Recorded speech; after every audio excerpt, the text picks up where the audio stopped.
good morning. Welcome back to the second hour of Lovebabz Lovetalk. This morning I have Rebekah Fraser on. Hey, Rebekah. Hey, Babs, great to see you. Congrats. I hear you have a new little one in your Yes, I have life. a grandchild. Yes, yes, yes. He is well and doing well, and mother is well, and father is well. So thank you. Thank Wonderful. you. How are you? I'm great. Things are popping over here. I can't even believe it. Listen, tell me about trash to fashion. Tell me about this. How did you come into this realm of designing? I mean, it was kind of a long and circuitous route, so I'll give you the short version. It was a classic movie of the 80s that initially inspired me, and then I forgot about it. And then I saw an exhibit at Mass MoCA in 2005, and I didn't know about this worldwide art movement called trash fashion, also known as trashin'. But I Oh, learned I have never heard this. yeah, oh yeah. The term was coined in New Zealand in 2004. So that means people were doing it long before then, not just, Molly Ringwald's character in Pretty in Pink. But yeah, so I saw this exhibit and was super inspired and then started making it a couple years later and made jewelry and garments. I was on my cultural council in the small town in Massachusetts where I lived, and we put together a trash fashion ball because we had extra funds and they were crazy enough to listen to my idea and give it a try. So this is actually one of the first garments that I made. Oh, now are you a fashion designer? I mean, not technically. I've never studied it. I've probably always been like sketching little outfits since I was like 14 or something. Hmm. But yeah, I don't think I even really sewed that well. So I have fun playing around with it, basically. Okay. And so how do you come to these, how do you find these trash pieces? And not literally the trash, is it really? Yeah, no, I mean this piece, so the white part is a tablecloth that I had that I was not going to use. And then like that purple stuff, that is a potato bag. We've got food labels here, like my quinoa came in those packages over the little thing on the whatever side of the screen that is for you, where I'm pointing. That's a sprouted trail mix bag. I sewed it on as a pocket. And then there's a little table runner at the neckline and more smoothie pack things. I really like to play with both actual trash and fabric and found objects. Hmm. So, I have noticed that others seem to be more purist. Either people will refashion using fabric and old clothes and other textiles. Like this is a one of T. Montgomery's pieces, Hmm. and it is a vinyl tablecloth and lined with some soft, stretchy material. It's super cute. I mean, it looks cute here, but even more cute when you see it in person.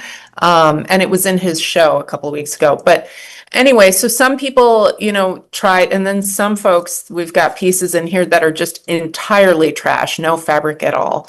Um, but I like to blend.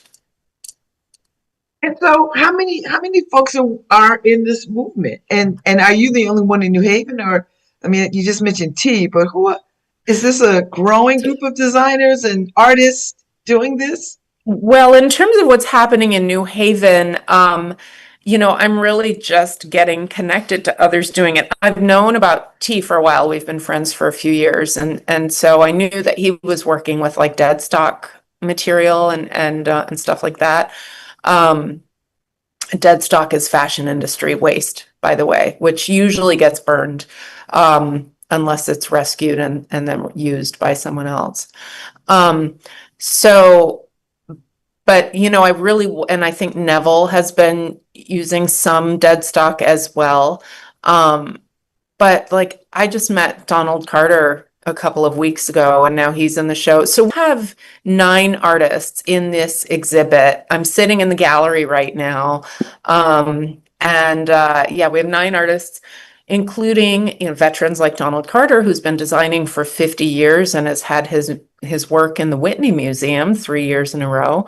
And Susan McCaslin, who is not a clothing designer, she's a visual artist, and she makes these sculptures out of newspaper.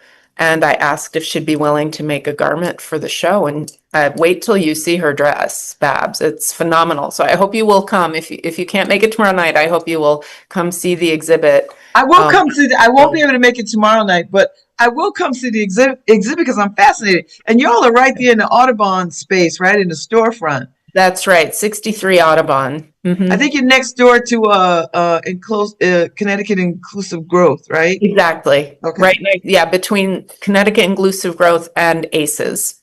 Yes. Okay. Okay. Okay. So Yeah. that's the ECA Yeah. space. Okay. I Yeah. know where you are. Across the street from the Arts Council and That's right. And the LA Community and all of that. Foundation and Yeah. yeah. And so our hours are Thursday through Sunday, 12 to 4. Okay. And the show is up until August 17th. Okay. So, Okay. And so when you did somebody approach you to do this, or you just said, I need to do this? So this was an idea that came to me I guess a year and a half ago. It was like end of 2023.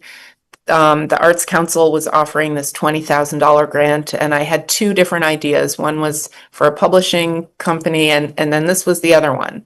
And I applied, and I didn't get that grant. And I thought, okay, well, I guess that's not meant to be. I was in grad school at the time anyway, and so I just moved on to other things. And then this past January, so a little over a year later, I was on one of the community walks that the Shoreline Greenway folks have, and chatting with a friend and her husband, and he asked about my pants and were they, had I made them? And I was like, oh no, this is long before I started making trash fashion. And he was like, you make trash fashion? I was like, yeah, I make art from trash. Oh my God. So we started chatting about that. And then I told them about this idea that, wasn't going to happen because I didn't get funding for it. And she works for Connecticut Department of Energy and Environmental Protection. And she just said, you have to do this. We need this. And I was like, oh, really? So then I started bouncing the idea off of other folks, including our mutual friend Ife Michelle, and everyone. Well, yeah, I guess we'll try it, and we are. It's just been a real whirlwind of a few months. So has this taken over? Like, what was your occupation before you started this? yeah, I mean, so I've for many years done a variety of things. So I do freelance writing for nonprofits and small businesses, and that's been very slow for a while, in part because I was in grad school. I write romance novels with environmental themes. I think you've heard about some of those. I know about those. Yeah, and I teach at a small college, and I work on staff at a small nonprofit as well, running the events and membership. So I'm kind of a person of many hats, as many artists are. We do what we have to do to piece it together, so that we can still also have time to make our art.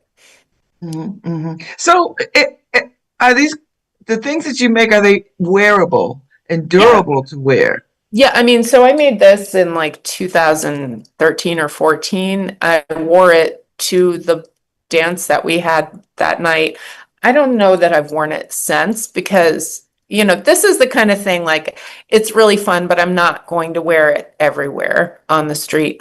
But I have another piece, which is in the show, that I wear a lot when the weather's right for it. It's like a double layer t-shirt because the t-shirt underneath is newer, but then the one on top is completely decrepit, like falling apart. And then I added fruit netting to it at the neckline and at the bottom. And so yeah, that one, it's wash, it's wear. I usually don't put it in the dryer because it messes up the fruit netting. But Wow. yeah. And so how often are you making this kind of trash fashion? I mean, not often. It's kind of an as needed or as inspired thing, right? It's not, I don't consider it my primary art form. My primary art form is writing. But right now I'm working on a dress that is in the show, as a work in progress. I've been saving credit cards for more than 10 years to be able to make this dress. And not just credit cards, like hotel room keys, old driver's licenses, my college ID, like all my AAA cards.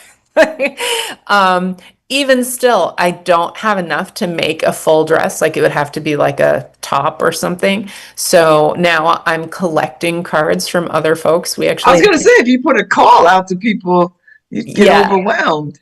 yeah, so I've put a little jar out next to the dress on the table next to the dress so people can drop in their cards. So, if you're coming to see the exhibit or coming to our opening reception tomorrow night, hey, run through your junk drawer first and and bring anything that's expired that you want to contribute to the dress. So, I yeah. like that's very cool, Rebecca. Thanks. That is very, very cool, I must say. I must say. So tell me about the other artists that are now, did you reach out to these other artists and say, hey, this I is what I'm did. doing and I'd like you to be a part of it? Yeah, I have to say, something I love about New Haven is one, the strong arts community, and two, the way that people can really step up for each other here. And, sometimes we feel like they're not, but this is one of those instances where people really did. So we were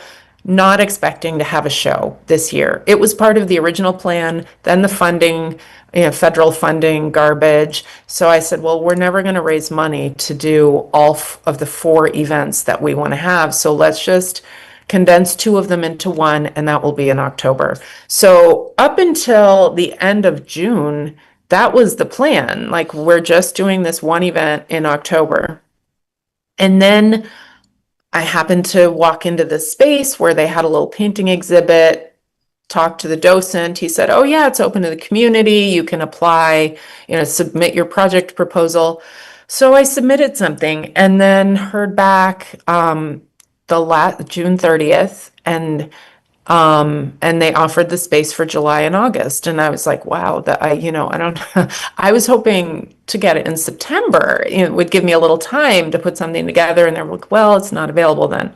So you can have it in July if you want it. And I was like, okay, let me see what I can do. So basically, by the time we worked out what could and could not be done here, it was the first week of July. And they told me I could take possession on July 14th. So by July 4th, so in 2 weeks, I had to find artists and mannequins to have this show. So I reached out to the people in my network and then people who were through them, right? And so T. Montgomery right away was like, got you. Susan McCaslin was like, yeah, I'll make something just for this, for your show. I'm really excited about it.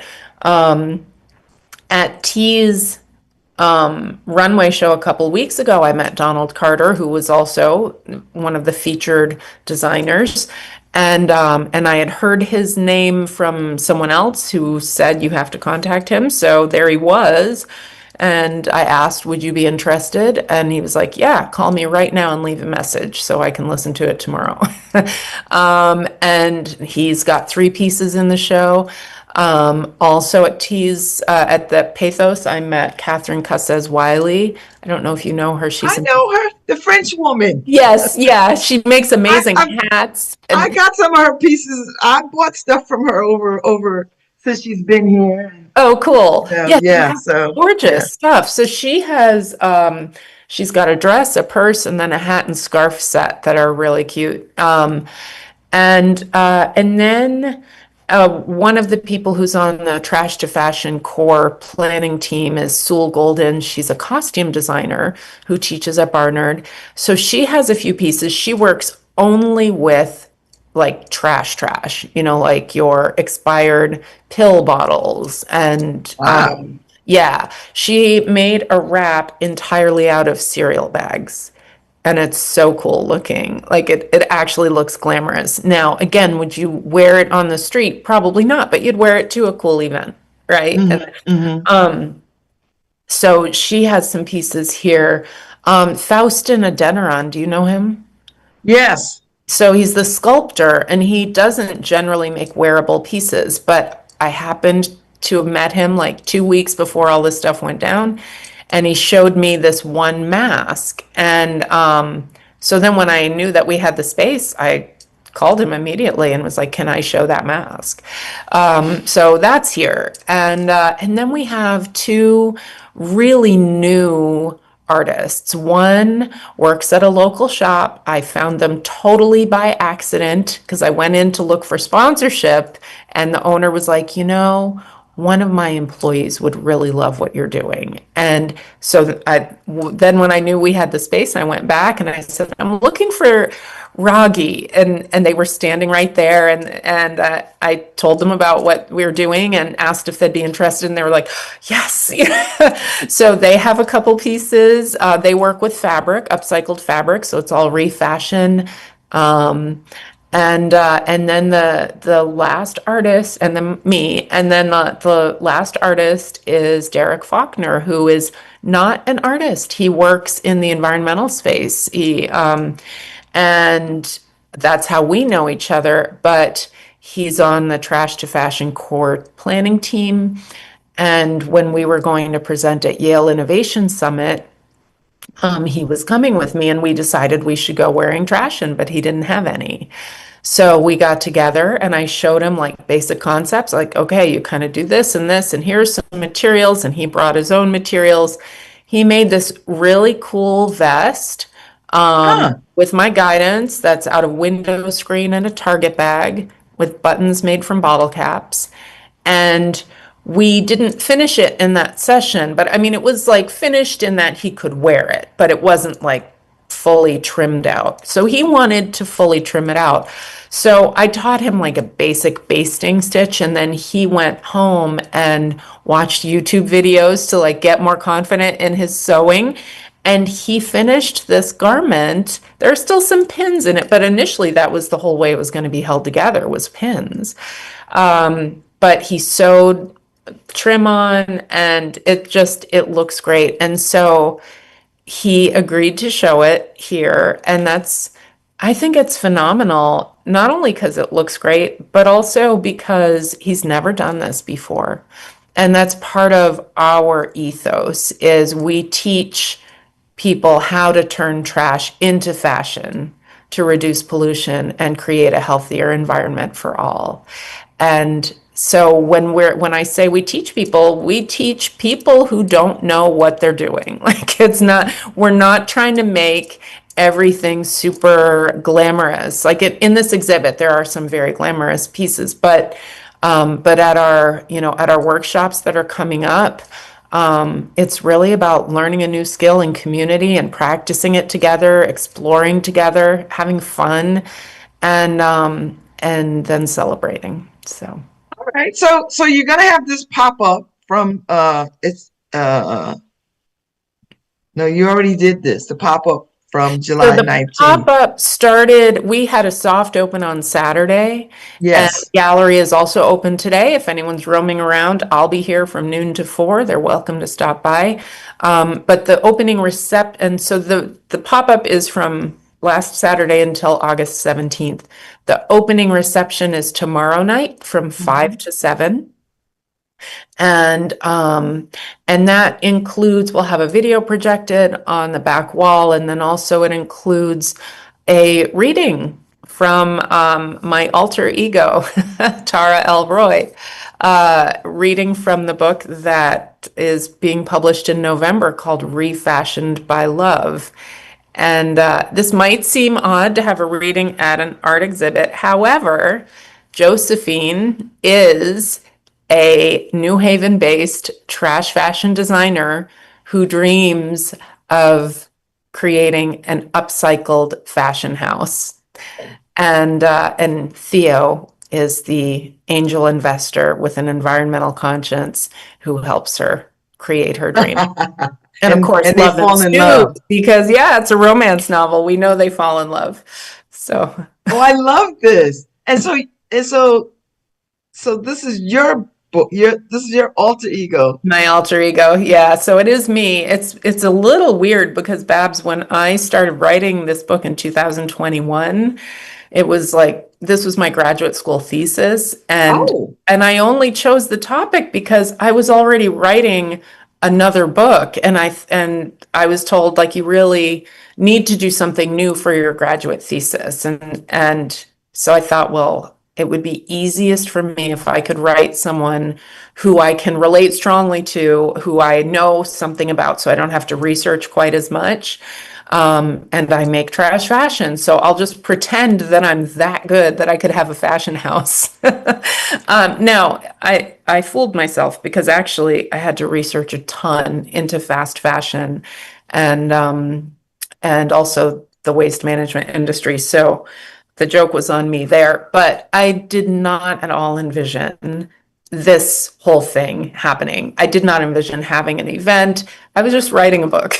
And now it's like, wow, I'm kind of living my book. This is I bizarre. think you are. And listen, I mean, where is this going to go? Like now you have to. Now it's a thing. Like now it's going to have a life of its own. Are you prepared for that? Are you interested in that? I'm definitely interested in that, and I would love to see that happen. It depends on how much community support we get, right? Like the Community Foundation has stepped up with a very nice small grant. They've also sponsored our workshop and ball that's happening in October. The New England, the New England Grassroots Environmental Fund is also helping to fund our online media. Um, the Greater New Haven Green Fund has just offered us sponsorship for the ball that's happening in October. Goodwill of Southern New England has offered sponsorship, but we have a long way to go in terms of fundraising, and that's really what makes all of this possible because you know, people, including me, can only put in so much volunteer time. A person does need to pay rent and, eat and things. So I'm hoping that the community, not only organizations, businesses and stuff, but also individuals will really step in and support because all our events are free. And to me, that's important in terms of accessibility. You Hmm. know, I want everything that we do to be accessible in all the ways, you know, accessible in terms of, you know, wheelchair accessible and, close to a bus line, you know, easy parking. That those are important aspects of accessibility, but so is cost to entry. And I've been asked by potential funders, well, can't you just charge $5 to get in? And I'm like, well, you know what? That $5 could be prohibitive for someone. So no, I won't, but I will accept donations. So, and if someone wants to donate, you know, at the time that they're registering for the ball or for our Think Like a Trashionista workshop, we absolutely welcome that. Or at any other time. You can really donate any day of the week, 24/7. Tell me about the ball. Tell me about think like a trashionista. I like that term too. Oh, thank you. Yeah, so Think Like a Trashionista is happening on August 9th. It'll be right here in this space. We have a very limited capacity of only 15 people, and already we are more than a third full. And I haven't even really promoted it yet. I haven't. So, but that is, it's a 2-hour workshop led by me and a sweater designer for the fashion industry. Wow. Yeah, and she's really knowledgeable and passionate about fabric. And I am, quite knowledgeable about how to take something such as your broken glasses or, your broken computer keyboard or your food wrappers and turn them into jewelry or garments. So between the two of us, we are going to be showing people like how to see things differently and how to consider the way that a material behaves as you're planning a garment. So, can you make a ball gown out of neoprene? Sure, but it's not going to have the same flow that a ball gown would have made out of silk, for example. So we'll be talking about those things. We also, Hull's Art Supply and Framing has donated sketchbooks so that everyone can start sketching right during that workshop and take the sketchbooks home with them. EcoWorks, our community partner, is providing little goodie bags for everyone to take home. So they're going to learn about how to see materials differently and how different materials behave and how to brainstorm outfits, but then they'll have a little goodie bag of things they can take home and play with too from EcoWorks. So that's August 9th. And the registration info is on our website, trashtofashion.substack.com. And you should definitely register soon because, as I said, we're already more than a third full without promoting it other than on the website. And then the other thing is the workshop and ball in October. This is October 11th. We are having a 90-minute workshop. This is at Bergamo's Community Theater. I know that space well. Isn't it such a great space? Yes. And Raphael is so like welcoming to the whole, like take the space for the day, do what you need to do. So we're having a 90-minute workshop led by me, T. Montgomery, oh goodness, Lisa Spatrini from EcoWorks, Georgie Bruckman, who's a young Westville designer who actually modeled one of my dresses back in 2017 Art Walk. And now she's a designer. So I love that. It's such a fun little circle. And then one other, I'm not going to name them, but one other designer who has agreed. I want to make sure that we're clear on details before and then Lauren Sprague, who's a stylist from Saks. So at that workshop, we'll actually be making trash in, but we only have 90 minutes to do it. So it's no-sew. We'll be using safety pins and fabric tape, and also no pressure on perfection because you can only do so much in 90 minutes.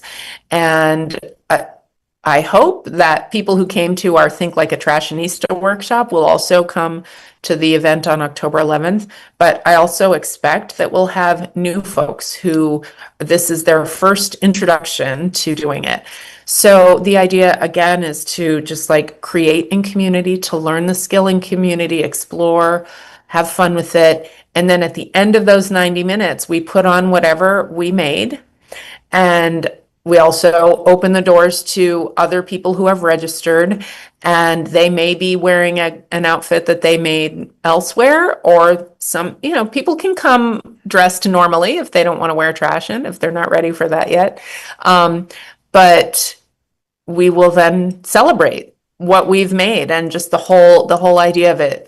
Julio is DJing for us. Lotta Studios providing photography, and we have catering from Haven's Harvest, so it's all rescued food, and anything that is not eaten and can't be sent home with folks will be composted by Peels and Wheels Composting. And Goodwill of Southern New England, in addition to supporting us financially, is also donating glassware so that the only plastic cups and bottles you'll see at our event will be on people's garments. And also plates. They're donating plates as well. So and is this for your gala? I mean, this is for your ball? Yeah, for the ball. So it's a zero waste event, which I'm really excited about. Wow, We don't this is stand very up. cool, Rebekah. Yeah, thank you. Thank you. It should be And where are fun. you going to host this? Where's it going to be held at? This is all at Bergamo's Community Theater. The workshop and the ball just flow right into each other. I mean, it might be a little messy, but we'll be fine. And so are you encouraging people to wear um, Trash. trashing? Yeah, yeah, absolutely. Just do it up, have fun with it. And you need tickets for that. Tickets, You need yes. tickets. They're free, but you do need to register because space is limited. Okay. Bergamos has a capacity of about 120 people for this type of event. Hmm. And we want to make sure, because it's zero waste, we want to make sure that we plan appropriately for the number of people who say they're coming. We also will have swag bags for folks, and we want to make sure we have the right number of swag bags. You don't need a VIP ticket to have one. You just need to register, and you have to register to get in. Like, there is no showing up at the door last minute. So, Okay. And so tell you, people how to find you, how to find what's your website and all of that.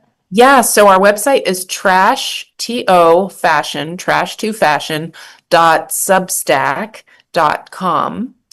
And you'll be invited to sign up for a newsletter when you go there. Definitely, I recommend doing so because that's where we'll let people know when registration opens. Hmm. Um, and then our Instagram is at trash2fashion US. Okay. Yeah, At Trash to Fashion US. yeah, Well, it sounds like this is a growing thing. I can see all kinds of groups getting involved. Environmentalists, people who care deeply about the earth, people yeah. who are anti-fast fashion, That's or right. I mean, really, people who are concerned about the environment, about the future. So I can see how this can really capture people's attention. Thank you. Yeah, I hope so. It does. I will say that wherever I go and share this with people, I feel their excitement. I hear their excitement. They have ideas or they want, we've been in talks with a couple of the bigger environmental organizations about how we can collaborate. And it's really a matter of timing, of being able to, are they doing things in at an appropriate time for us to be able to like jump in with that. Um, and that hasn't happened yet, but if we continue next year, I think we'll be able to better plan around that. Things like Save the Sound, doing a cleanup, and then sterilizing the materials, and then us taking them to use at one of our workshops, right? Or New Haven Parks, doing a cleanup of the parks, sterilizing the materials, because, nobody wants to make something that has dirt all over it, Yeah. right? um, so, so yeah, like getting those materials cleaned and then available to us. But right now, our storage is it's just a space that I'm borrowing from a friend, and it's temporary and limited. So hopefully, if we get to continue next year, then we'll have a more permanent space to host things, or we'll arrange events so that they happen immediately following, and then we don't even need to store anything, Hmm. if that makes sense. Yeah. Well, thank you so much, Rebekah, for your time. This has been fascinating. I've Thank enjoyed it. I can't wait. I will see the exhibit. I won't be there tomorrow, but I will come and see the exhibit and check it out. And keep me posted on what y'all are doing. Come back again. Talk some more about as you get closer to the ball. I'm happy to do that. Thank you so much, Babs. It's been delightful chatting. Thank you. And enjoy your weekend. You too. Right. Okay. Thank you. All right. Thank you, Harry. Thank you, Paul. All right. Have a good day. Take good care.